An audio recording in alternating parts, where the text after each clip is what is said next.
বাতাস শীতের রাতগুলোর মতো একটা ওম ছিল ঘরের ভেতরে। আপনি এই পাশের ঘরটায় গিয়ে একটু জিরিয়ে নিন, যা কথা বলার কাল সকালে বলা যাবে। ড্রয়িং রুমের একটা সোফায় বসতে বসতে উনি আমাকে ভেতরের একটা রুম দেখিয়ে বললেন। আমি ঘরটায় ঢুকলাম। আমার ফোনটা তখনও হাতের মুঠোয় শক্ত করে ধরা। আমি খাটের কোনায় গিয়ে বসলাম। অতখানি দৌড়ানি আর মানসিক ধাক্কায় আমার পা দুটো তখনও থরথর করে কাঁপছিল। ঠিক তখনই আমার মনে পড়লো আফরোজা আপুর সেই কথাটা, আরিফ চেনে না এমন কোনো নিরাপদ জায়গায় পৌঁছেই যেন আমি ওনাকে ফোন দেই। আমি দ্রুত ওনার নাম্বারে পরপর কয়েকবার কল দিলাম, কিন্তু ওপাশ থেকে কেউ ফোন তুলল না। আমি আবারও চেষ্টা করলাম, কিন্তু এবারও কোনো সাড়া নেই।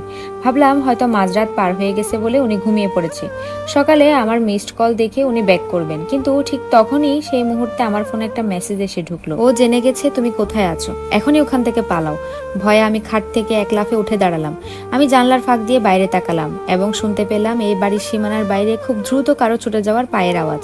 আতঙ্কে আমার বুকটা ধড়ফড় করতে লাগলো। আরিফ আবার ফিরে এসেছে। আমি এখন কি করব? মনে মনে ভাবলাম বাইরের এই শিকারী ভদ্রলোক নিশ্চয়ই কিছু একটা করবেন, ওনার কাছে তো বন্দুক আছে। কিন্তু কয়েক মিনিট পার হয়ে গেল, আমি শুধু শুনছিলাম বাড়ির চারপাশ দিয়ে অনবরত কেউ একজন দৌড়ে বেড়াচ্ছে। আর যে কুকুরটা এতক্ষণ অবিরাম ডেকে যাচ্ছিল সেটা হঠাৎ একদম চুপ হয়ে গেল। আমার ভেতর থেকে একটা তীব্র তাগিদ আসছিল যে এখানে থাকা নিরাপদ নয়, এখনই পালাতে হবে। সবকিছু কেমন যেন অদ্ভুত আর অতিপ্রাকৃতিক ঠেকছিল।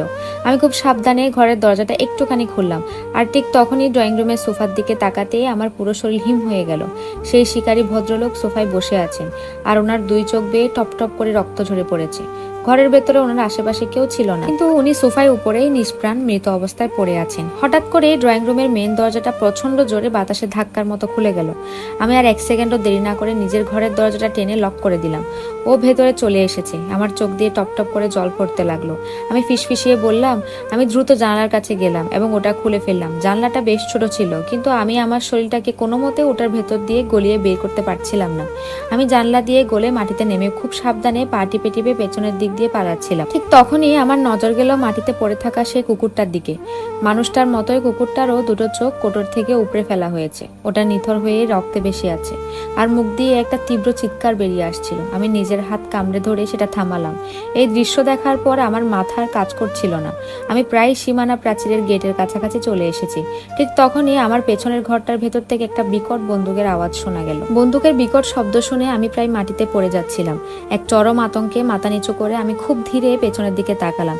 আমি দেখলাম আরিফ হাতের বন্দুকটা নিয়ে ঘর থেকে বের হয়ে আসছে। ও যে কোনো মূল্যে আমাকে আবার ওই ঘরে ফিরিয়ে নিয়ে যাওয়ার জন্য মরিয়া হয়ে উঠেছে। আমার বুকের ধকধকানি তখন নিজের শ্বাসের শব্দের চেয়েও জোরে শোনা যাচ্ছিল। কয়েক সেকেন্ডের জন্য আমি যেন প্যারালাইজড হয়ে গেলাম। আমার মস্তিষ্ক একদম শূন্য হয়ে গেল। আমি বুঝতে পারছিলাম না কি করব।